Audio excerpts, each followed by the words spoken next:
कलयुग है, कभी आता है कभी चला जाता है, कभी फिर आता है कभी फिर चला जाता है, लेकिन असली कलयुग अब शांत हो गया। बोले वृंदावन बिहारी लाल की, थोड़ा ज्यादा शांति लगेगा। एक कथा हम सुनाते हैं और दूसरा कथा वो भी सुनाता है। बोले वृंदावन बिहारी लाल की। और ऐसे ही सुनते सुनते सुनते सुनाते आयोजन संपन्न होगा बहुत अच्छे से। आज जाम्बवान की तपस्या भी संपन्न हुई बड़े कायदे से, है ना। बेटी को समर्पित किया और मणि को भेंट के रूप में दे दिया गया। अच्छा, पहले विवाह में भेंट दिया जाता है, आज वही दहेज हो गया। पहले तो भेंट मतलब जो भी चाहे अपनी खुशी से दूल्हा दुल्हन को कुछ भेंट समर्पित कर सकता है, उसे कहते हैं भेंट। और जो जबरदस्ती मांग करके ले लिया जाता है उसे कहते हैं दहेज। भेंट देने में आनंद और दहेज देने में परमानंद की प्राप्ति हो रही है आजकल। बोलो राधे राधे। बोले आनंद कंद भगवान की। लेकिन समाज में अगर जीना है तो भाई मिला जुला के तो चलना ही पड़ता है। फिर भी तनिक विचार करना चाहिए कि हम जिस रास्ते पे चल रहे हैं, चला रहे हैं, एक दिन उसी रास्ते पे हमको भी चलना पड़ेगा। कमर कस के तैयार हो जाइए साहब, आने वाला समय वो दिन आपको भी दिखाने वाला है। बोले वृंदावन बिहारी लाल की। आज भेंट में मणि को पाया है गोविंद ने और लेकर के चले गए। लेकिन इसके पहले एक प्रसंग आप लोग जाने कि 12 दिन नहीं, 15 दिन तक, 16 दिन तक, 18 दिन तक इंतजार किया। एक एक करके लोग जाने लगे, लेकिन जो पिता वसुदेव जी रहे वो बेचारे रुके रहे कि आज नहीं, कल आ सकता है, परसों आ सकता है। लेकिन जब 18 दिन बीत गया तो वापस पिता भी चले गए। पूरे द्वारिका में वो शोक का जो है माहौल है। कृष्ण के बिना द्वारिका द्वारिका नहीं, कृष्ण के बिना जैसे वृंदावन वृंदावन नहीं है, राधा रानी के बिना जैसे बरसाना बरसाना नहीं है, वैसे ही कृष्ण के बिना द्वारिका द्वारिका नहीं। लग रहा है कि श्मशान घाट तो क्या होता है, लोग शांत रहते हैं। आजकल तो लोग हंसते उठते भी हैं, जो अच्छी बात नहीं है। वहां जाकर के हा हा हा करते हैं, तमाम प्रकार की बातें करके मजाक इत्यादि भी मान लोग करते हैं। तो ये तो वहां नहीं करना चाहिए। फिलहाल ये नियम के विरुद्ध है। वहां आप गए हैं तो उस जीवात्मा को गति प्रदान करने गए ना, तो उसके लिए प्रार्थना करिए परमात्मा से। अनादि निधनो देवे शंख चक्र गदाधर अक्षय पुंडरीकाक्ष जीव मोक्ष प्रदो बाबा। इस तरह का भाव रखिए कि ना इसे अपने चरणों में स्थान दीजिए। लेकिन वहां तो मजाक करने जाते हैं, खाली लोगों को दिखाने के लिए हम भी आए हैं यात्रा में। यही बहुत नहीं, आपका भाव होना चाहिए। शरीर चल करके जाए तो क्या जाए, जब तक मन ना जाए साहब। मन है ही जो गलत कराता है, कम से कम इसको वहां तो आप संजमित करिए। प्रयास करिए कि वहां उस जीवात्मा की मुक्ति के अलावा और कोई भाव आपके मन में ना रहे। तो ये आपकी अंतिम यात्रा एक एक कदम चलने पर एक एक अश्वमेध यज्ञ करने के बराबर पुण्य देता है। नहीं तो आप करोड़ कदम चल लीजिए, उससे कुछ प्राप्त होने वाला नहीं है।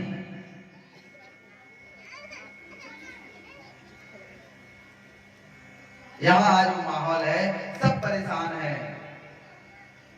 कृष्ण के बिना कुछ भी अच्छा नहीं लगता किसी को।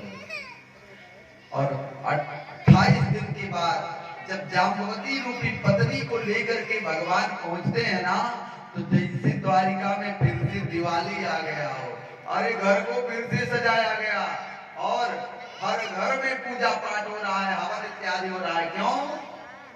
सजा दो घर को गुलशन सा, हमारे श्याम आए हैं।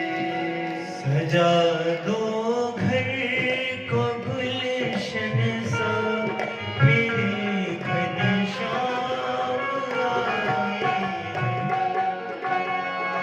ओ घर को गुलशन सा, मेरे घनश्याम आए हैं। सजा दो घर को गुलशन सा, मेरे घनश्याम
अपने कान्हा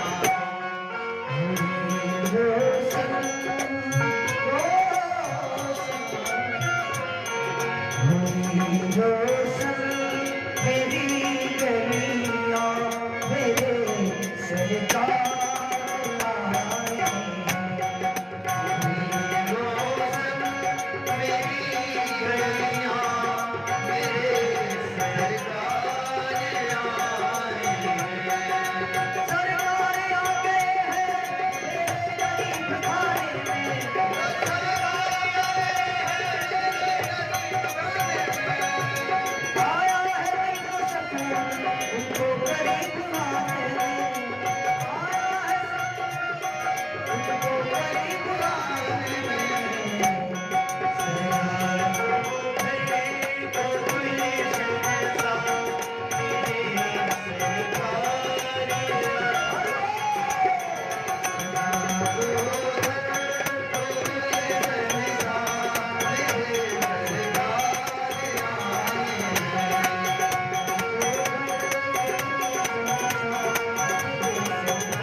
प्रेम से बोलिए द्वारिकाधीश भगवान की।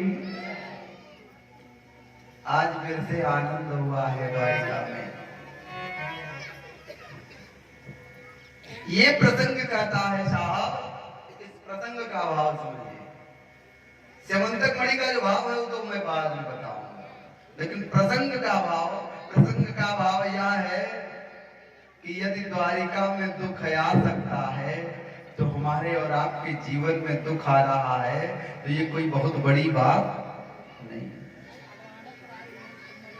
जब उनके नगर में, उनके घर में दुख आ सकता है तो ये दुख किसी को इस धरती पर छोड़ने वाला नहीं। किंतु दुख के बाद जैसे साक्षात ठाकुर के रूप में दोबारा से सुख आया, ऐसे ही हमारे और आपके जीवन में भी फिर से सुख आएगा। यह भी कटु सत्य है, परम सत्य है और इसमें कोई संदेह नहीं है। द्वारिकाधीश ने ला करके स्यमंतक मणि को सत्राजित के हाथों में रख दिया। लो भैया, आपन तेज समारो आप और ये के रखत हमार जियरा कांपे। दादा ये हमरे बस के बात नाई बात। अरे ये हमने चुराया नहीं तो कलंक लग गया। यदि अगर हमने चुरा लिया होता तो जो हाल प्रसेनजीत का हुआ कहीं हमारा हो जाता तो। सुखदेव जी ने परीक्षित से कहा ना, सुखदेव जी से परीक्षित जी ने कहा ना, आखिर भगवान को कलंक लग गया, यह मुझे कुछ हजम नहीं हो रहा। ऐसा क्यों? क्या कारण रहा? एक चांद है, वो कलंकी है, वह एक ऋषि के श्राप से श्रापित है। अहल्या के भी जमाने से आप लोग समझ रहे हैं। मैं कथा थोड़ा लंबा नहीं खींचना चाहता, क्योंकि कथा के रिचाएं इतनी कि अगर मैं जाऊंगा तो उधर ही डूब जाऊंगा, फिर इधर आना तो संभव नहीं है। इसलिए आप लोग संकेत समझिएगा। अहल्या के समय से वो चांद कलंकित है और भगवान एक बार उसी कलंकित चांद पर दृष्टि डाल दी है। भादो महीना के कौन पाप की? हाँ, अच्छा आप लोग भी जानते हैं इस चांद को, बहुत अच्छी बात है। हमको लगता है ना पूर्वांचल में जो अपना ये क्षेत्र है वो बहुत ज्ञान का पूरा एकदम भरा भंडार है हमारा। हाँ, सब लोग बहुत कुछ जानते हैं। आज उसी एक दृष्टिपात की वजह से भगवान को कलंक लगा। इसलिए उस चतुर्थी के चांद को देखने से, चौथ के चंदा को देखने से बचने का प्रयास करना चाहिए। भादो महीना के शुक्ल पक्ष चतुर्थी के चांद को हम दृष्टि ना डालें, यहाँ तक कि हम पानी उन्हीं में भी ना देखें, पानी में ना दिखाई पड़े, शीशे में ना दिखाई पड़े, ऐसी व्यवस्था करें। जैसे जल में परछाई दिख जाता है ना कभी कभी, तो हमको जल में परछाई भी ना दिखे, इसलिए किसी चीज में बाहर जल भी मत रखिए। क्यों? ये दर्शन हुआ तो कलंक तो लगना ही है। परीक्षित ने कहा, महाराज अगर मान लीजिए 22 थी गई, अगर किसी तरह से एन प्रकार दृष्टि पड़ गई, दोष लग गया, कलंक ना लगे, इससे बच जाए, ऐसा कोई उपाय है? तो बोले, जो प्रसंग मैंने अभी तुम्हें सुनाया है, यदि इस प्रसंग की कथा वह पढ़ ले, सुन ले, या इस कथा को याद करे, न पढ़ सकता है न सुन सकता है, मान लो कोई पढ़ा लिखा नहीं है और किसी के पास धन दौलत नहीं, पंडित जी को बुला के सुन भी नहीं सकता, तो इस कथा को अगर पहले सुना है उसको याद कर ले। स्यमंतक मणि की कथा को याद कर ले तो वह उस चतुर्थी के चांद पर दृष्टिपात से होने वाले दोष से बच सकता है। ये उसका उपाय है। प्रेम से बोलो राधे राधे। इतने भी प्रेम से बोलने के लिए नहीं कहा, थोड़ा और प्रेम से बोलिए, जोर से बोलिए राधे राधे। हमारी आवाज बैठी हुई क्या सबकी बैठ गई है? यदि हमारे पास माइक ना रहा है तो शायद हम यही बोले, हमारे जजमाने नहीं सुन पाएंगे। तो इसलिए मैक वाले भैया के लिए भी एक ताली बनती है भाई, जो हमारी आवाज सब तक पहुंचवा दे रहे हैं। बोले आनंद कंद भगवान की। हाँ, आज जाम्बवती को रुक्मिणी मैया ने आरती उतार करके स्वागत किया है।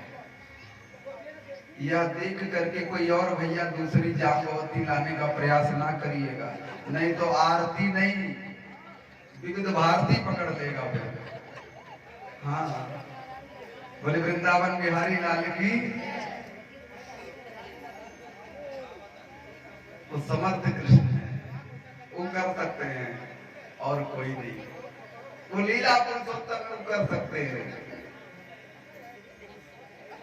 हम तो केवल बस नौटंकी के पात्र हैं। इस संसार रूपी नाटक के रंग मंच पर अपनी पात्रता का अभिनय कर रहे हैं बस। हाँ, इसलिए कोई ये सोच करके कृष्ण ने कर लिया तो हम भी कर लेंगे, ऐसा प्रयास ना करना। कोई करता भी नहीं है, और जो करते हैं वो भोगते भी हैं। बोलो राधे राधे।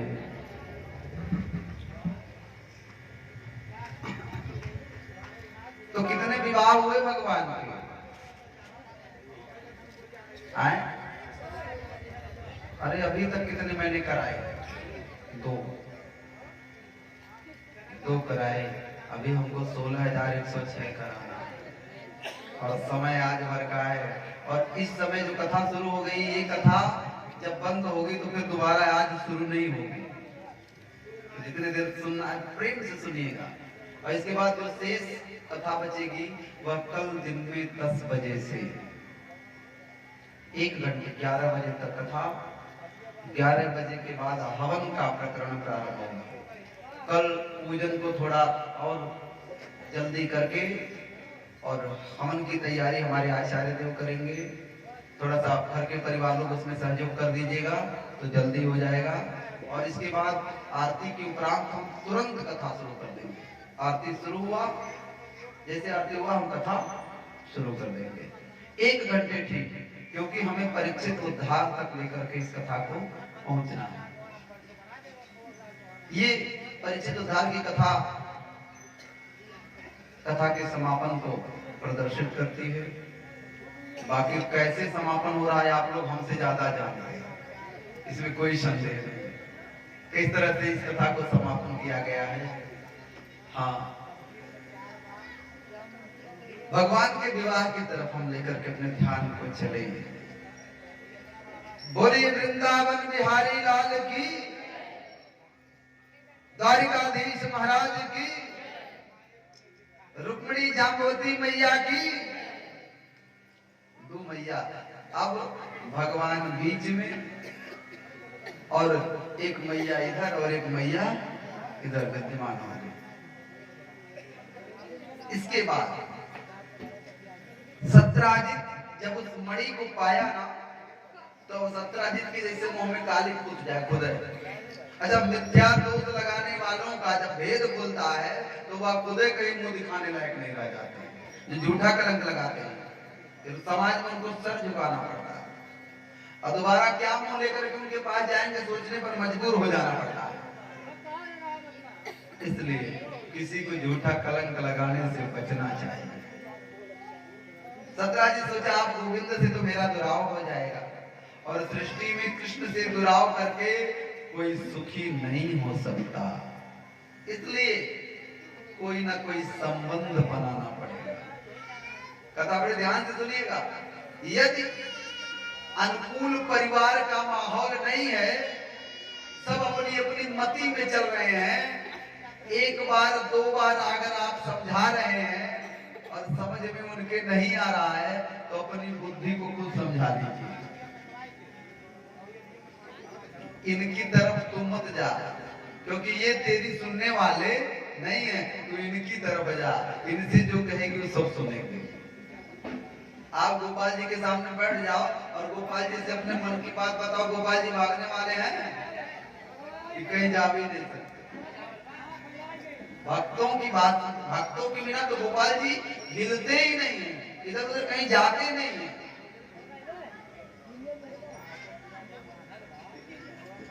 बड़का मोबाइल जो लोग प्रयोग करते होंगे, एक प्रसंग आजकल बड़ी जोर शोर से वायरल हो रहा है। एक महात्मा गोपाल जी की सेवा करते थे। एक बार ट्रेन में बैठ करके कहीं गए तो सत्संग में इतने लीन हो गए कि जब स्टेशन आया, उतर गए तो गोपाल जी की झोरी वहीं छूट गई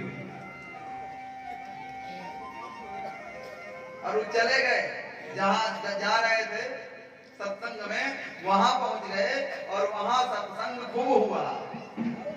और इसके बाद जब प्रसादी बन के तैयार हुआ और जब भोग लगाने की बारी आई, तब का गोपाल जी का झोरी खोजने लगे, कहाँ है गोपाल जी। अब गोपाल जी रहे तब ना मिले, गोपाल जी है नहीं। अब महात्मा परेशान, महात्मा का प्राण बसता है वो गोपाल जी में। महात्मा परेशान, कह रहे भैया रुकिए, भी भोग नहीं खाएंगे, भोग प्रसाद नहीं होगा। क्यों? हमारे गोपाल जी नहीं मिल रहे। महात्मा जी रोने लगे, उनके शिष्य आए, कई लोग आए, महाराज जी अंतिम बार आपने गोपाल जी को कहाँ देखा था? बोले अंतिम बार तो मैं वही गाड़ी में ही उनको अपनी सीट के बगल में बैठा करके और चर्चा कर रहा था। ट्रेन रुकी, हम चले आए, हो सकता हो वहीं छूट गया हो। महाराज जी आप चिंता मत करिए, हम चल करके पता करके वो ट्रेन कहाँ गई है, जहां भी गई होगी हम ले आएंगे, आप रुकिए। महाराज जी ने कहा मैं रुकूंगा नहीं, मैं भी साथ चलूंगा। और गए स्टेशन पर। स्टेशन मास्टर से पूछने लगे, भैया अभी इतने बजे जो गाड़ी फला जगह से चल करके फला जगह के लिए जा रही थी, उस गाड़ी में हमारा एक सामान छूट गया। बोले क्या छूट गया? कहे अरे मेरा अनमोल, मेरे जीवन धन छूट गए हैं, मेरे मोहन छूट गए हैं, मेरे गोपाल जी छूट गए। स्टेशन मास्टर ने कहा जय हो जय हो, गोपाल जी से मिलने आई थी। बोले वृंदावन बिहारी लाल की, बस गद्दियां चुई के युवा पर बना ली। अब कितना लोग बेचारे अभिन भी नहीं छुई पौले हुई है। बोले आनंद कंद भगवान की। तो महात्मा जी से कहने लगे स्टेशन मास्टर, अरे सरकार वही गाड़ी तो जब से आकर के उस प्लेटफार्म पर रुकी और तब से वो गाड़ी न आगे बढ़ रही है न पीछे बढ़ रही है। इंजन में कोई खराबी भी नहीं है। सारे इंजीनियर का बुद्धि फेल हो गया है, पता नहीं क्यों आगे नहीं बढ़ रही है। महात्मा जी ने कहा कैसे बढ़ेगी जब मेरे गोपाल उसमें विराजमान है, मुझे छोड़ करके वो आगे जा कैसे सकते हैं? ऐसा हो ही नहीं सकता। दौड़ करके जब कंपार्टमेंट में गए तो उसी सीट पर गोपाल जी बैठे इंतजार कर रहे थे। और ज्यों ही महात्मा जी ने अपने गोपाल जी को उतार करके नीचे ही प्रस्थान किया, जैसे उतरे और तैसे ट्रेन आगे बढ़ गई। ऐसे हैं गोपाल जी, ये है गोपाल जी की महिमा। इसीलिए यदि परिवार का कोई सदस्य आपकी नहीं सुनता तो आप दुखी मत होइए, तुरंत इनसे बैठ जाइए और इनसे कहिए कि सुधारेंगे तो दुनिया सुधर जाएगी। ये सुधारने पर आ जाए तो कोई माई का लाल पैदा नहीं जो बिगड़ जाए। प्रेम से बोलो राधे राधे। हाँ, प्रेम से बोलिए लड्डू गोपाल की, गिरधर गोपाल की, सांवरिया सरकार की। तो सत्राजित ने संबंध, मैंने संबंध को लेकर के थोड़ा सा दृष्टांत आपको दे दिया। ऐसा संबंध होना चाहिए गोपाल जी से आपका। हाँ, ये निभाते। अब संबंध जोड़ने की बात, सत्राजित आया, कहा महाराज हमारी एक बिटिया है, मेरी भी बेटी को आप स्वीकार करो। क्या नाम? बोले सत्यभामा। नाम भी इतना सुंदर। और उस समय की सृष्टि में कहते हैं सत्यभामा के जैसा कोई सुंदर था ही नहीं। सत्यभामा को कृष्ण ने स्वीकार किया।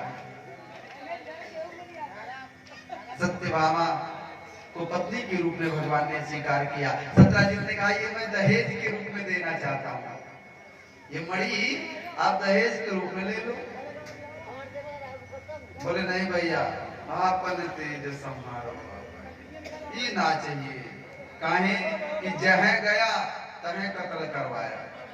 कसेन के पास गया मरवा दिया, बाघ के पास गया मरवा दिया, और भालू के पास गया तो लड़वा दिया। यदि मेरा भक्त नहीं होता तो शायद, हाँ, इसलिए ये नहीं। बोले नाथ फिर तो ऐसे लगेगा जैसे आपने हमें माफ नहीं किया, आपने क्षमा नहीं किया। ऐसी बात नहीं है। गोविंद कहते हैं कि जो मुझसे संबंध जोड़ना चाहता है मैं उससे मुंह नहीं मोड़ता। कोई भी हो, चाहे वो पापी हो, चाहे पुण्यात्मा हो, चाहे धर्मात्मा हो, चाहे कोई भी हो, जो मुझसे संबंध जोड़ता है मैं उसको अपना लेता हूं।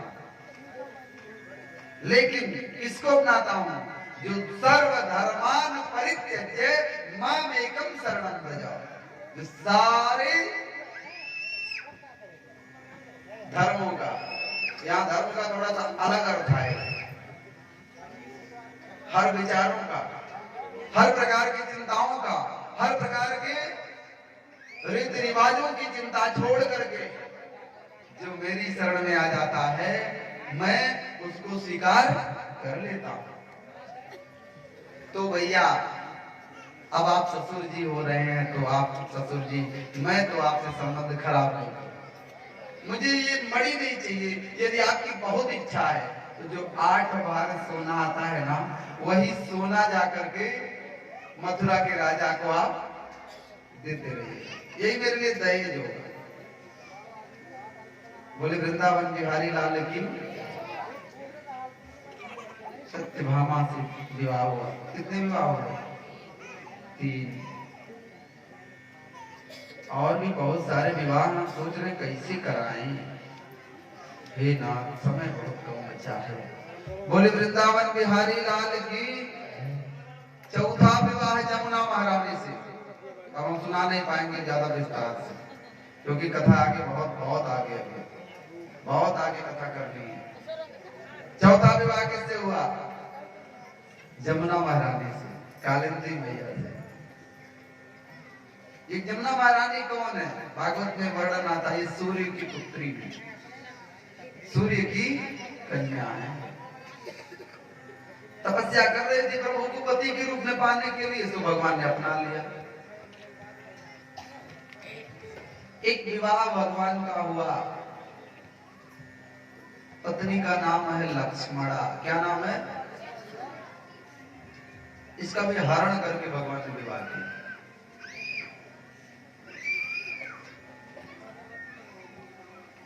एक विवाह भगवान का हुआ,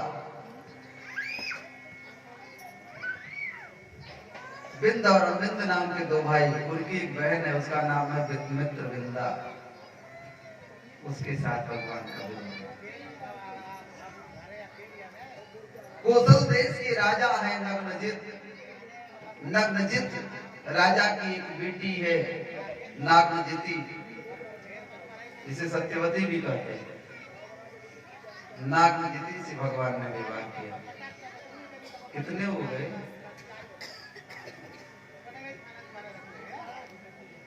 और भगवान की एक बुआ है, नाम है राजाधी देवी, उनकी एक बिटिया है, नाम है भद्रा। अब भद्रा नाम के नाते कोई शादी नहीं कर रहा था, हर आदमी भद्रा से डरता। महाराज जी कोई भद्रा तो नहीं है? हाँ, भद्रा का भी अपना महत्व है। जहां का भद्रा होता है वहां का वैसा फल देता है। मृत्युलोक की भद्रा है तो अलग फल, स्वर्ग की भद्रा है तो अलग फल, और अगर पाताल की भद्रा है तो अलग फल। भगवान ने कहा भाई जिसको कोई नहीं अपनाता उसको तो हम। तो कितने विवाह हुए भगवान के? 8 हो गए। अब कृपानाथ कुछ सुकून आया मुझे कि मैं बहुत जल्दी जल्दी 4-5 विवाह करवा दिया। हाँ, अब मुझे भरोसा है कि मैं भगवान का पूरा विवाह करा सकता हूँ। पृथ्वी का एक बेटा है, नाम है भौमासुर। कथा ध्यान से सुनिए। भौमासुर बड़ा आगदाई था। क्यों? क्योंकि जिस राज्य पर चढ़ाई करता, राजा को हरा करके यदि उसकी कोई कन्या होती थी तो उसको बंदी बना लेता था। यहाँ तक कि अगर कोई भी सुंदर कन्या उसकी दृष्टि में पड़ गई तो उसको बंदी बना लेता था। उसका आचरण खराब नहीं था, वो नशा था, कन्याओं को बंदी बना, मतलब अगर कोई भी सुंदर चीज है तो मेरे राजमहल में रहे, इस चीज का नशा हो गया था।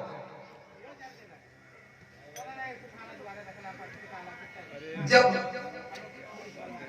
बगल वाले भैया से थोड़ा सा अनुरोध है कि अपनी आवाज थोड़ा सा समझाते हैं, धीरे धीरे बतिया रहे। बोले वृंदावन बिहारी लाल की। थोड़ा धीरे धीरे भैया आप लोग बतियाइए, कोई बात नहीं, रोकेंगे नहीं, लेकिन धीरे धीरे प्रेम से बोलो राधे राधे। भाई वो भी अपना काम करने बिना बोले होगा नहीं, तो हम काहे उनका धर्म रोकें, लेकिन धीरे धीरे।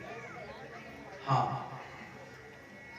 जब मैं कथा बोलता हूँ ना तो बड़ा दिमाग खर्च करना पड़ता है, कहीं ऐसा ना हो कि कहीं प्रसंग में कुछ त्रुटियां आने लगी, यदि आ गई तो फिर मैं कहाँ जाऊंगा जवाब देने। इसीलिए मैं सोचता हूँ कि बड़ी सावधानी से लोग सुने और मैं बड़ी सावधानी से कहूँ। इसलिए आप लोग देखते होंगे कि मेरे कथा कहानी की जो स्पीड है थोड़ी धीमे है, थोड़ी मैं बहुत आराम से बोलना चाहता हूँ किसी शब्द को।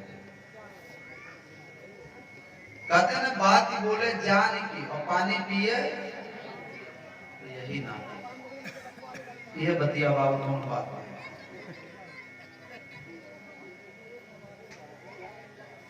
बोली भागवत भगवान की। अगर किसी को मेरी बात सुन करके मुस्कान चेहरे पर आ रही है तो मेरा तो जीवन धन्य हो रहा है। बोले आनंद कंद भगवान की।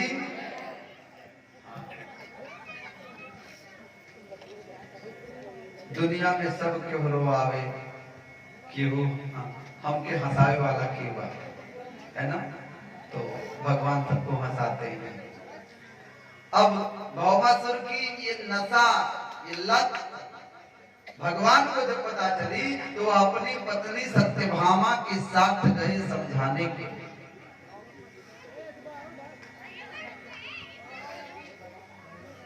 समझाने गए ना तो भौमासुर सुना नहीं, उल्टे भौमासुर के लोग भगवान को मारने के लिए उद्यत हो गए और भगवान ने तत्क्षण अपने सुदर्शन के द्वारा भौमासुर का उद्धार कर दिया। पृथ्वी मैया ने वहां भगवान की स्तुति की है। पृथ्वी माता ने वहां भगवान की स्तुति की है। नमः पंकजनाभाय नमः पंकजमालिने नमः पंकजनेत्राय नमस्ते पंकजांग्रे।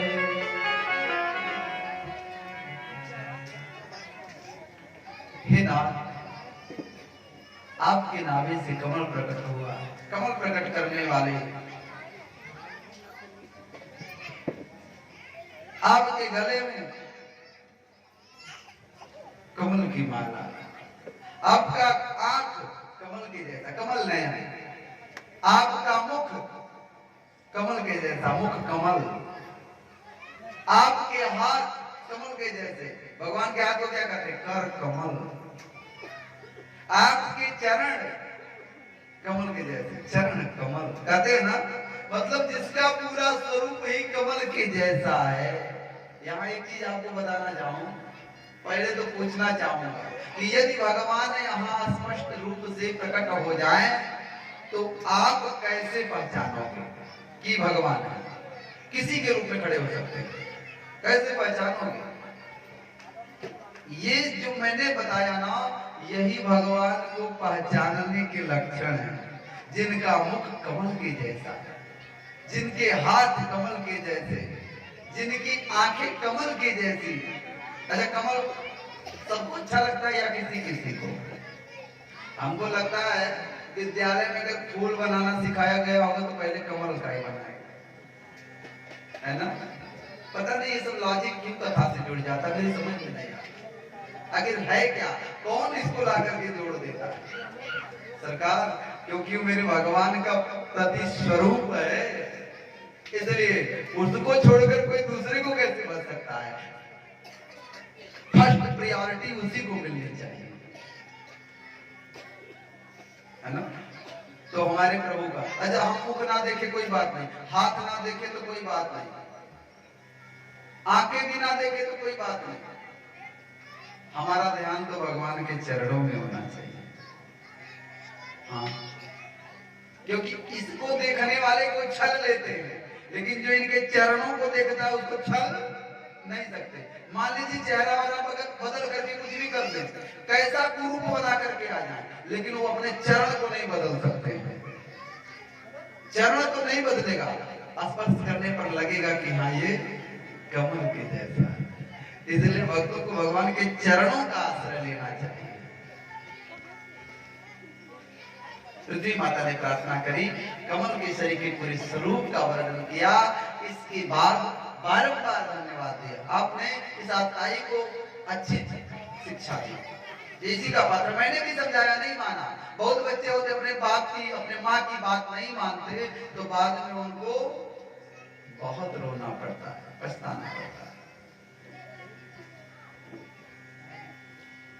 मार दिया भौमासुर को, और इसके बाद रात में जो जेल है, उस जेल से 16,100 कन्याओं को मुक्त कराया भगवान ने। कितनी कन्याएं? 100। और सबसे कहा, देवियों अब आप लोग आजाद हो, अपने अपने घर जाओ, जा सकती है। तो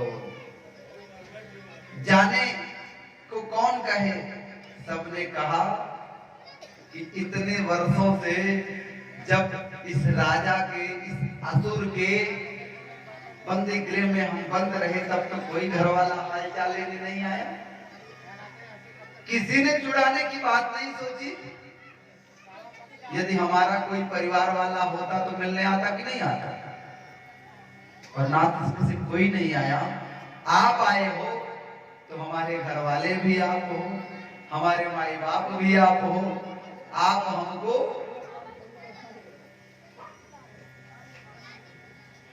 कहते हैं कि जीवन है तेरे हवाले मुरलिया वाले, जीवन है तेरे हवाले मुरलिया वाले, जीवन है तेरे हवाले मुरलिया वाले, ओरे मुरलिया वाले, ओरे बसुरिया वाले, ओरे मुरलिया वाले, ओरे बसुरिया वाले, ओरे बसुरिया वाले, ओरे मुरलिया वाले, ओरे बसुरिया वाले, ओरे मुरलिया वाले,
द्वारिकाधीश अब हम सब मिल करके कहती हैं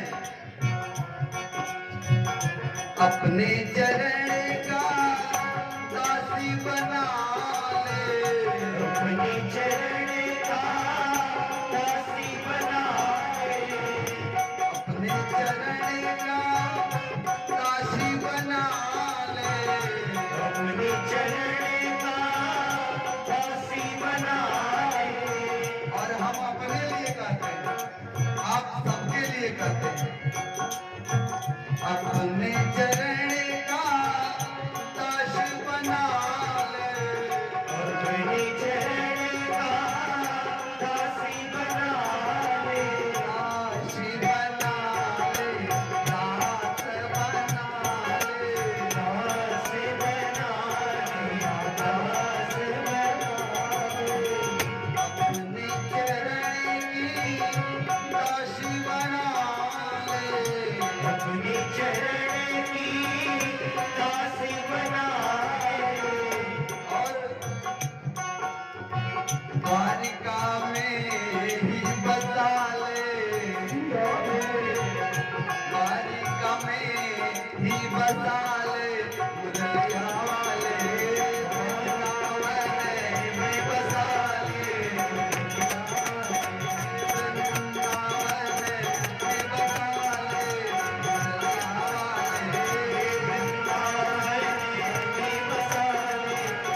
मुरलिया वाले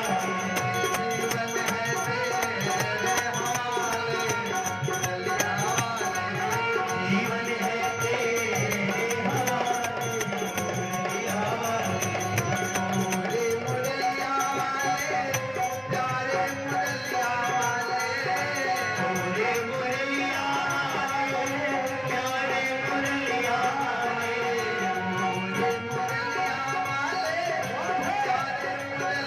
वाले, मोरे मुरलिया वाले, प्यारे मुरलिया वाले, मोरे मुरलिया वाले, प्यारे मुरलिया वाले,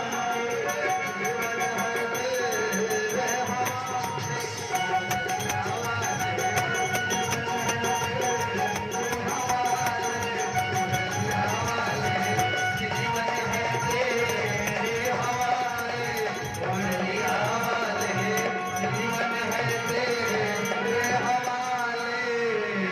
प्यारे मुरलिया वाले। प्रेम से बोलिए द्वारिकाधीश भगवान की।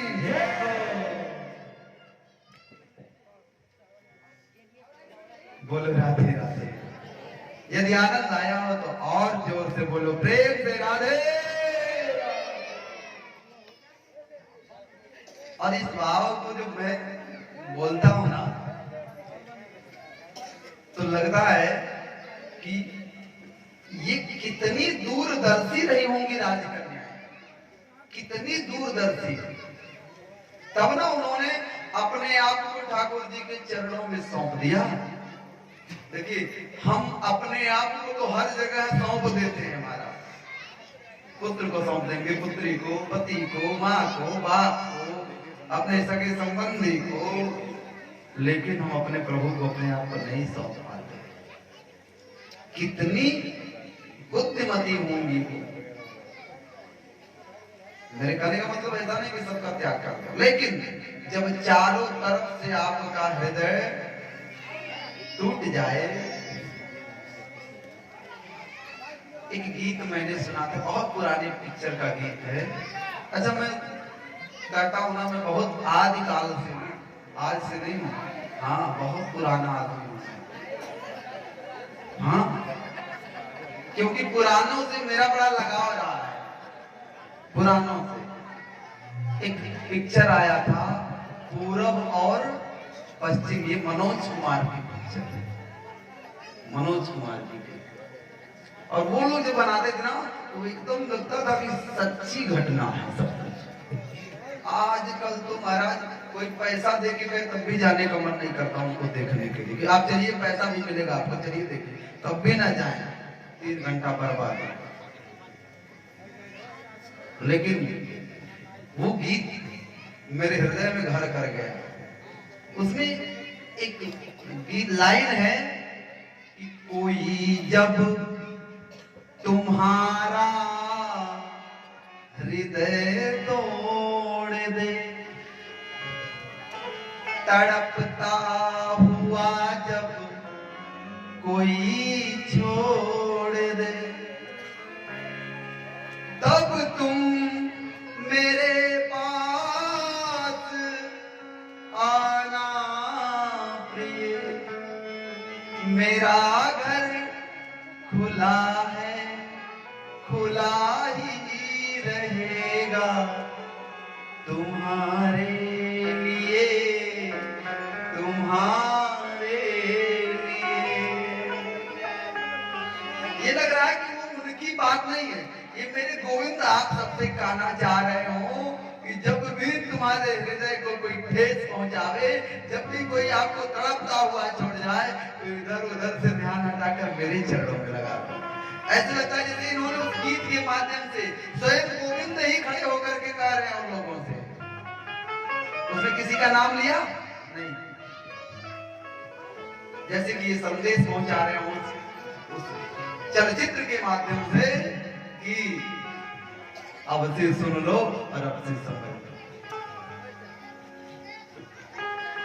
हम मंदिर जाते हैं तो परमात्मा से कहते हैं कि नाथ, अगर मेरा बेटा डीएमएसपी कलेक्टर बन गया तो हम आपकी कथा अपने घर लेकर आएंगे।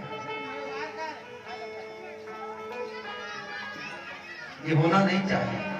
भागवत कहता है, भागवत का ऑर्डर है, आदेश है कि आप अपने भगवान से कभी कुछ मत मांगो। लेकिन हम करते कैसे हैं? मांग कर। कोई शर्त होती नहीं प्यार में, मगर प्यार शर्तों पे तुमने किया। अभी तो जला था ये दीपक, मगर बुझाने लगी रोशनी की दिया। अपने तुम्हें जब सताने लगे, दर्पण तुम्हें जब डराने लगे। अपने साथ जोड़ दे और दर्पण डराने लगे का मतलब, जब तुम्हारी सूरत भी ना रहे, तुम्हारे शरीर में तेज ना रहे, झुर्रियां पड़ जाएं, उसके बाद भी तब तुम मेरे पास आना प्रिय। मेरा घर खुला है, खुला ही रहेगा तुम्हारे लिए, तुम्हारे लिए। ये संदेश है मेरे गोविंद का, और मुझे लगता है कि जीवन का महामंत्र है भगवान ने हम सबको दिया। लेकिन भाई जो सुन करके जो रस ले पावे ले ले, मैंने सुन करके जो रस लिया वो आपके सामने है। और ये आज की बात नहीं है, जब हम 7-8 वर्ष के हुआ करते थे तब से इस गीत को सुन करके आनंदित हुए थे। तब तो हमको लगा था इसका अर्थ कुछ और होता है, लेकिन जब इस गद्दी पर बैठे ना, जब इनसे संबंध हुआ ना, तो अब पता चला कि ये वो अर्थ जो लगा रहे थे गलत था, ये अर्थ इनका सत्य है।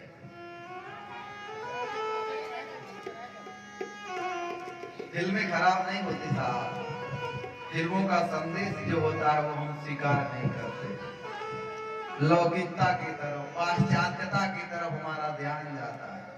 दुनिया के जो दोष है हमारे मन में बैठ जाते हैं, अच्छाइयों की तरफ नजर ही नहीं जाती। इसीलिए आज हम परेशान हैं।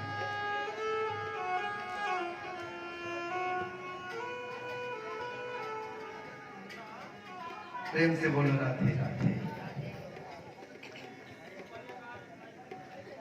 हाँ, मैंने बहुत ज्यादा जो अनुभव किया वो मैंने आपको बता दिया। मैं हर कथाओं गांव में नहीं कह पाता भाई, जल्दी नहीं निकल पाता ये उद्गार, लेकिन यहाँ निकल रहा है तो मैं निकाल नहीं रहा हूँ, मैं सच कह रहा हूँ, ये गोविंद की प्रेरणा से निकल रहा है। तो प्यारे उन 16,100 कन्याओं के साथ भगवान ने एक ही बार पाणी ग्रहण किया। अब कैसे रखेंगे, कहां रखेंगे, तो सबके लिए भगवान ने एक एक महल तैयार करवाया है। और ऐसा नहीं कि बारी बारी से एक दिन यहाँ, एक दिन वहां, एक दिन वहां, एक दिन वहां ऐसा जाते हैं। भगवान सबके साथ हर समय विद्यमान रहते हैं। क्यों? क्यों? वह सर्व समर्थ श्री कृष्ण है, उनका एक नहीं अनेक रूप है। मैंने पहले ही दिन कहा था कि भगवान का जब मन हुआ, एको हम बहुत श्यामः, जब एक हूं मैं और बहुत होना चाहता हूं, तब भगवान ने सृष्टि रची। तो भगवान एक नहीं है साहब, भगवान तो अनेक रूपों में होते हुए भी एक है। एक नहीं, केवल एक ही जगह, अगर एक ही होते तो एक ही जगह मंदिर में रहते, जगह जगह मंदिर में क्यों रहते? कोई एक ही मंदिर केवल मथुरा में होता, वृंदावन में होता, और कहीं नहीं होता। लेकिन अब तो सबके घर में हो गया है कि नहीं, ये सबके घर में रुक रहे हैं। अच्छा भाग जा रहे हैं क्या? सबके यहाँ सेवा ले रहे हैं। और बिना इनकी प्रेरणा से किसी के बुद्धि में नहीं आएगा कि हमको ले चलो। यदि आपकी बुद्धि में आ रहा है कि हमको अपने घर ले चलो, तो यूं जान लो कि गोविंद आपके घर में आना चाहते हैं, तब आप लेकर के आते। इनकी मर्जी बिना इस जहां में एक पत्ता भी हिलता नहीं। कितने विवाह हो गए साहब? 16,108। और क्या आनंद, बधाई बज रहा है महाराज, पूरा द्वारिका आनंद में मगन है। अरे एक बहुरिया जब ने सास के मिलल, उस सास महाराज ऐसा फिर कैलिन जैसे मालूम पड़े कि स्वर्ग के अप्सरा पाई गई बाटे। और जे करे यहाँ 16,108 बहुरिया आई जाए, तेकर तो जमीनिया नहीं गोड़वे ने जमीनी करी। प्रेम से बोले राधे राधे। हाँ, आज तो देवकी महारानी आनंद में बधाइयां लुटा रही है। अब क्या परीक्षण हुआ है दुल्हा दुल्हन का? कोई मोहर लुटा रहा है, कोई रुपया पैसा लुटा रहा है, कोई कुछ लुटा रहा है, कोई कुछ लुटा रहा है। समय अभावेन नास्ति। हाँ, बोले वृंदावन बिहारी लाल की। इस तरह से आनंद हुआ था। अब यहाँ मणि का कमाल मैं एक बार और दिखाना चाहता हूँ। मणि देखिए, सत्राजित के पास है, अपने पास नहीं रखा, वो भी ले जाकर के महादेव के, भोलेनाथ का मंदिर है उसके यहाँ, महादेव के ऊपर चढ़ा दिया। लेकिन कृत वर्मा और अक्रूर जी यही जा करके सतधन्वा से कह दिए, सतधन्वा नाम का एक पात्र, सतधन्वा से कह दिए कि अरे जो सत्राजित अपनी बिटिया का विवाह तुमसे तय किया था, कभी सत्यभामा का विवाह उससे तय किया था, उसने लोग चुगली कर दिए जाकर के कि जो विवाह तुमसे तय था वो तुमसे न करके द्वारिकाधीश से कर दिया। तो भैया तुम दुल्हनिया तो पाए नहीं, तो कम से कम मड़िया तो ले लो जाकर। भाई दुल्हन नहीं पाए तो मणि ले लो। अब तो मणि लेने के लिए सतधन्वा आया और आकर के सत्राजित का सर काट लिया, सत्राजित को मार डाला। मणि के बारे में सोचिएगा, जो ज्यादा धन के चक्कर में पड़ता है उसका गटैया कटता है। जो ढेर गड़ुआ पहिराला, बोले वृंदावन बिहारी लाल की। गला बचा के रखना पड़ेगा। हाँ, पीछे में से जो ऐसे तो पत्ती लग रही, धागा पर मारी पट्ट से लेके चलती चट से, ऐसे ही हुआ। अयोध्या में देखिए अनाउंस करते हैं ना करते कि नहीं, कार्तिक में और राम जन्म के समय चैत में अपने अपने आभूषण पर मोबाइल की सुरक्षा स्वयं करें। जेब कतरे आपके बगल में हो सकते हैं, गला काटने वाले भी आपके बगल में हो सकते हैं। और सच बताएं तो पिछले साल वहां नहीं, बस्ती में आकर के हमारी माता जी का जो है कट जा रहा था, लेकिन भगवान मालिक से बच गया। कट तो गया लेकिन लेके नहीं जा पाए, हाथ आपका चला गया। भाई देखिए नौगढ़ में चला गया। बोलो वृंदावन बिहारी लाल की जय। हाँ, इसलिए बचना पड़ेगा, सुरक्षा करिए, बहुत ज्यादा लादने का प्रयास ना करिए। सतराजीत का गला कट गया, नहीं पाया, ढूंढने लगा कहाँ है, नहीं पाया। अचानक देखा कि मंदिर में चमचम चमक रहा है, मंदिर में से लेके भाग गया। उस समय सत्यभामा और श्री कृष्ण गए थे हस्तिनापुर पांडवों के पास, और जैसे वहां समाचार पहुंचा सत्यभामा रोने लगी। भगवान ने धीरज बधाया, देवी चिंता ना करो, उस हत्यारे को छोड़ूंगा नहीं, चलो यहाँ से। लेके आए और भगवान हत्यारे को ढूंढने लगे। अब तो सब धनवा लगा भागने, क्योंकि कृष्ण से तो बच नहीं सकता, और कृष्ण से कम डरता था, कृष्ण के सुदर्शन से ज्यादा डरता था। गटैये काटेंगे, हथवा पहले काटेंगे, गटैया बाद में काटेंगे। कहीं चोरिया तो हथवा किया, हथवा किया है। भागे भागे भागे अक्रूर जी के पास गए। अक्रूर जी, भाई मणि हमारा तो नहीं, रख लीजिए, बाद में अकेले जाएंगे। अक्रूर जी का हम कहाँ रख रहे हैं, भाई तुमने लिया है, तुम्हारा है, तुम जानो। कृतवर्मा पास गया, कृतवर्मा नहीं रखा, अक्रूर जी के पास आया, अक्रूर जी नहीं रखे, तो उठा करके अक्रूर जी के पास फेंक दिया।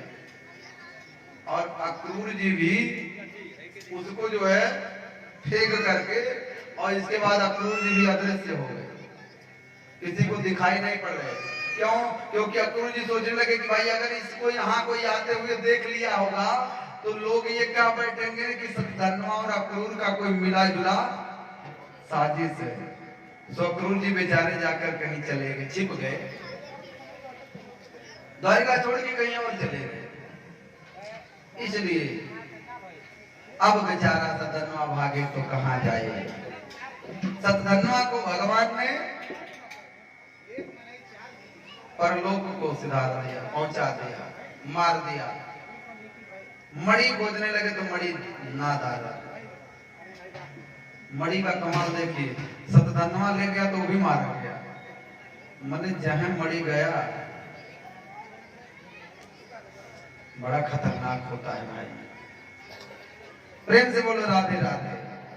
आजकल उसी मणि को हम लोग डायमंड कह लेते हैं अपने भाषा में।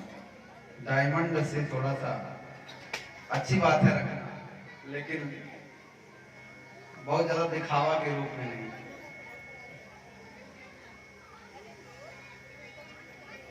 तो अक्रूर जी के ना रहने से द्वारिका में अकाल पड़ा, अकाल पड़ गया। भगवान चाहते तो बारिश करा लेते, ऐसा नहीं था कि भगवान पुरुषार्थी नहीं थे, लेकिन नहीं, उन्होंने अक्रूर जी को बुलवाया कि हमको पता है कि सच्चाई क्या है, अक्रूर जी जहाँ कहीं भी उनको बुलाया जाए। दोबारा से अक्रूर जी आए तो द्वारिका में वर्षा हुई, और वर्षा हुई तो फिर से द्वारिका में हरियाली आई, सब आनंद मगन हुए। प्रेम से बोलो द्वारिकाधीश भगवान की। इस तरह से कृपानाथ बहुत सारे लोगों का भगवान ने मनोकामना पूरा किया। कई लोगों का उद्धार किया, सालों का उद्धार किया, द्विविध का उद्धार किया, यहाँ तक कि पौंड्रक, काशीराज पौंड्रक का उद्धार किया, जो नकली कृष्ण बना फिरता था, उसका भी उद्धार किया। अब तो हमको सुदामा चरित्र की कथा कहनी है ना, तो हम वहां पहुंच रहे हैं। यूं जान लीजिए, मैं ज्यादा दैत्यों का कथा सुनाना नहीं चाहता। दैत्यों मान असुरों का कथा ज्यादा करने से मैं डरता हूं कहीं आसुरी भाव न मन में आ जाए, इसलिए बहुत ज्यादा असुरों के बारे में चरित्र चित्रण नहीं करना चाहता। उनको तो जैसे आए जैसे मार दो पट्टी से, जो होगा देखा जाएगा। भाई असुरों की चर्चा करेंगे, कहते हैं जीव जिसका नाम बार बार लेती है उसी का प्रभाव आ जाता है शरीर पे, इसलिए आसुरी भावना आ जाए तो उनका उद्धार करना ठीक है। इसके बाद कथा आती है, भगवान के एक परम मित्र हैं। परम मित्र कौन है? नारायण जी बताएंगे भगवान के परम मित्र कौन है। श्रीदामा। श्रीदामा को सुदामा भी कहा जाता है। श्रीदामा और सुदामा में कोई अंतर नहीं है। गुजरात में उनको कोई सुदामा नहीं कहता, सब श्रीदामा कहते हैं, श्रीदामा। और हमारे मथुरा वृंदावन में क्या कहा जाता है? सुदामा। और इस वृंदावन में क्या कहा जा रहा है? सुदामा और श्रीदामा दोनों कहा जा रहा है। कहते हैं सुदामा चरित्र की कथा जो सुनता है, जो करता है और जो गुणगान करता है, उनको कभी भी उनके घर में दरिद्रता नहीं आती, निर्धनता नहीं आती। इस कथा के सुनने का एक प्रभाव है। ये आशीर्वादात्मक कथा है। कैसा है? और सुखदात्मक कथा है, सुखदायी कथा है। और हर अभिनय का जब अंत होता है तो उसको किसी न किसी सुखद स्थान पर ले जाकर के तो उसका अंत कराया जाता है ना? सुखद स्थान। तो हम लोग सुखद स्थान की तरफ चलने वाले हैं। अब तो दैत्य दैत्यादि बहुत सारे मारे। शिशुपाल जब मारा गया तो समझ लीजिए कि भाई शिशुपाल भी रावण और हिरण्यकशिपु जैसा ही एक असुर था। 3 जन्म राक्षस होने का जो श्राप दिया था सनकादि ऋषियों ने, पहले जन्म में कौन कौन हुए? तो हिरण्याक्ष और हिरण्यकशिपु हुए। दूसरे जन्म में कौन हुए? तो रावण और कुंभकर्ण हुए। और तीसरे जन्म में जब हुए तो कौन हुए? दंतवक्र और शिशुपाल। कोई कोई कंस और शिशुपाल भी कह देते हैं, कंस और शिशुपाल। तो कंस भी मारा गया, शिशुपाल भी मारा गया, मतलब उद्धार तीनों योनि का उनका हो गया असुर का। फिर से वो जय विजय बन करके पहुंच गए। लेकिन यहाँ कथा आती है सुदामा की कथा। कितने अध्याय में? 60वें अध्याय में। कितने? 60वें ना? 74 सुदामा 10 के उत्तरार्ध में। बोले वृंदावन बिहारी लाल की, कृष्ण कन्हैया लाल की।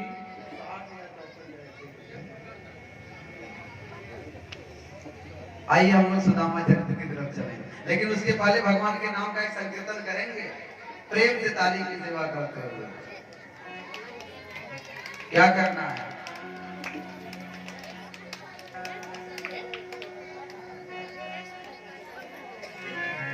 ऐसे लगता है जैसे जोनहरी का लावा फुटत बोले वृंदावन बिहारी लाल की, सांवरिया सेठ की, मुरलिया वाले की।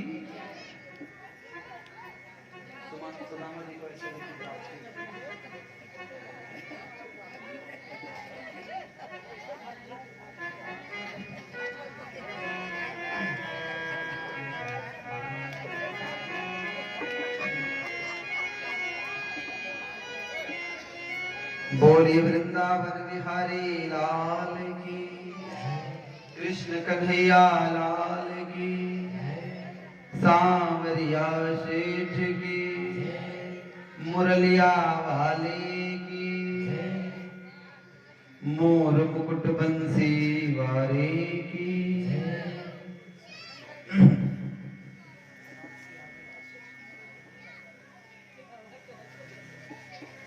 जब तक हमारे वादक बंधु आते हैं तब तक हम लोग सुदामा के बारे बारे में थोड़ा सा जान लें। सुदामा का चरित्र कैसा है? कई लोगों को सुदामा का नाम लेते ही मन में आता होगा कि भिखारी। किसी ने लिख भी दिया कि विप्र सुदामा बसत है सदाय अपनो धाम। 80 भिक्षा करि भोजन करे जपे सदा हरि नाम। किसी ने लिखा भिक्षा करि भोजन करे, लेकिन शास्त्रों में वर्णन आता है साहब कि ब्राह्मण को कभी भीख नहीं मांगनी चाहिए। ब्राह्मणों को भीख मांगने के लिए लिखा ही नहीं है। भागवत में कहीं ये नहीं लिखा कि सुदामा भिक्षाजीवी थे।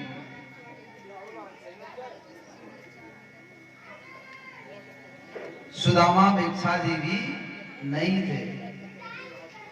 सुदामा ऐश्वर्य संपन्न थे। कैसे थे? ऐश्वर्य संपन्न। सुखदेव जी कहते हैं राजन कृष्णस्यासीत सखा कश्चित ब्राह्मणो ब्रह्मवित्तमः विरक्त इंद्रियार्थेषु प्रशांतात्मा जितेन्द्रियः।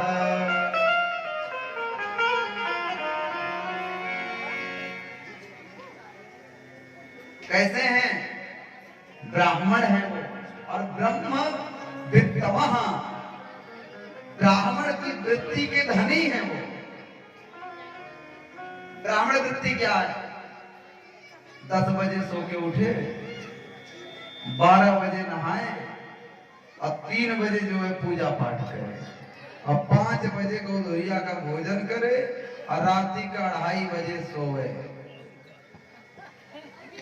बोलो वृंदावन बिहारी लाल की। तब उसको कहा जाएगा ब्रह्म वित्तमी ब्राह्मण, है ना? ऐसा नहीं है। वो पुण्य काल ब्रह्म मुहूर्त में ही उठ जाते और भगवान का नाम करते।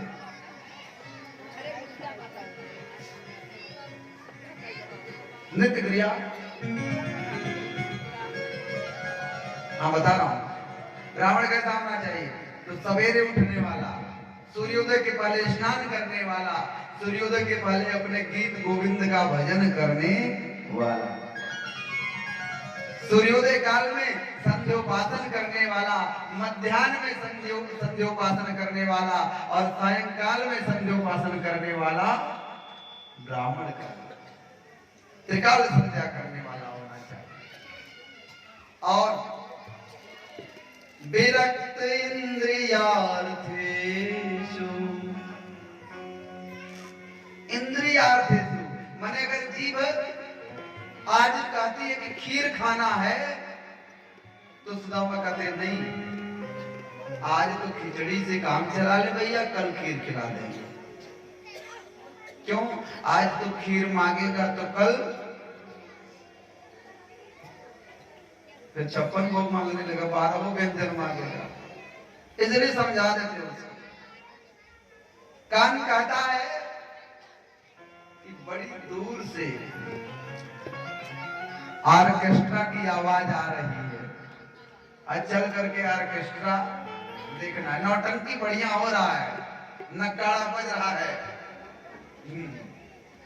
तो बड़ा बढ़िया आवाज आ रहा है, चलना चाहिए। जोकर मजाक कर रहा है, हंसा रहा है, चल के सुनना चाहिए।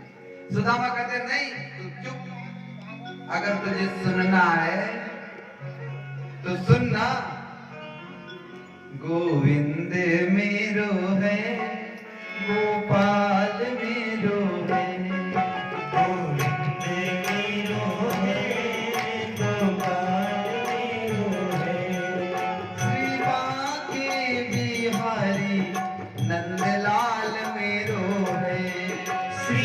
बांके बिहारी नंदलाल मेरो है गोविंद मेरो है गोपाल मेरो है गोविंद मेरो है गोपाल मेरो है यमुना पुलिन बिहारी नंदलाल मेरो है यमुना पुलिन बिहारी नंदलाल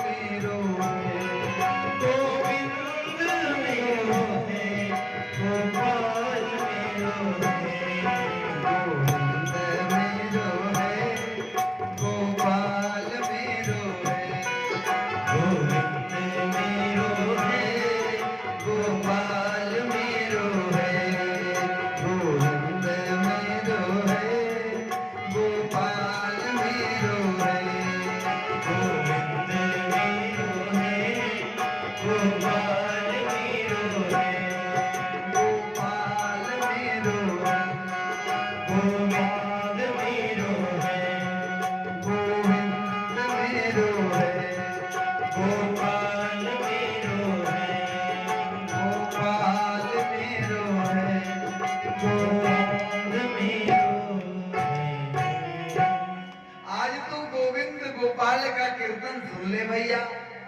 मेरे कन्वा कल तुझे जरूर नौटंकी दिखाने और सुनाने ले चले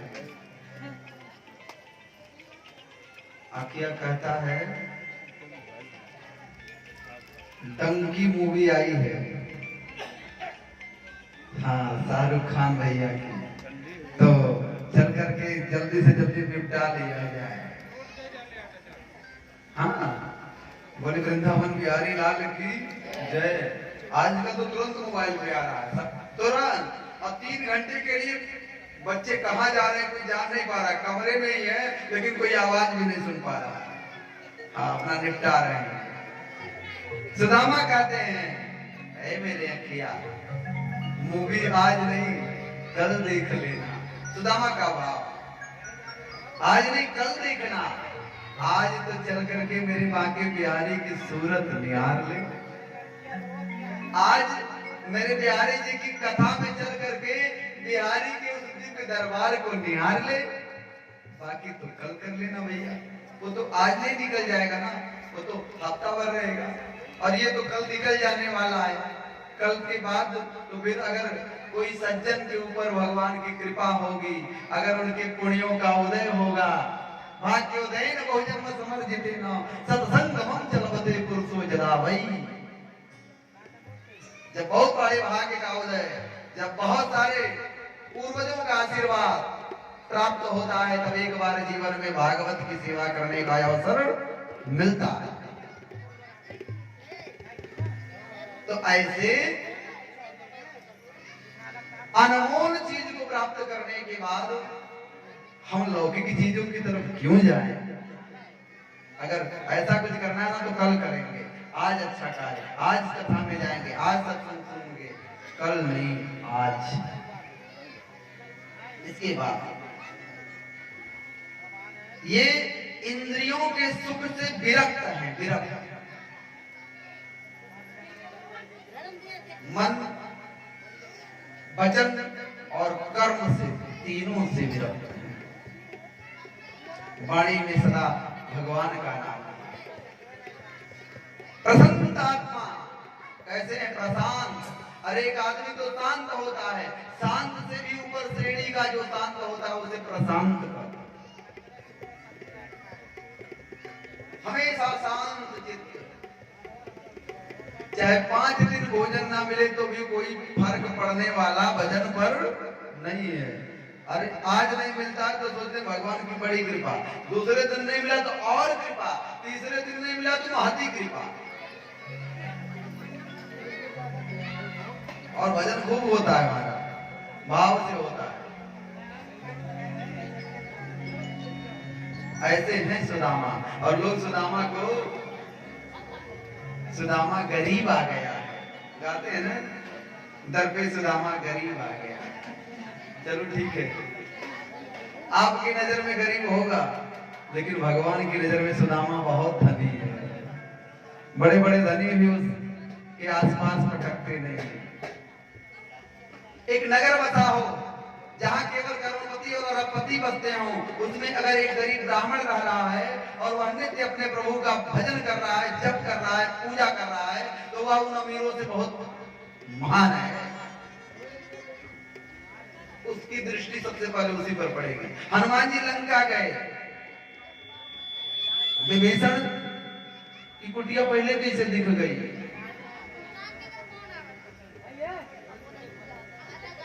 भाई विभीषण की कुटिया पर ध्यान गया, क्यों गया?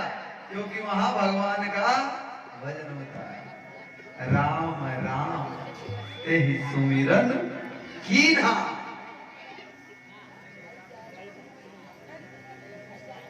अरे वाह, हनुमान जी ने तुरंत जान गए कि ये तो कोई सज्जन का घर है, और हनुमान जी से भेंट हुआ। राम जी के बारे में हनुमान जी ने क्या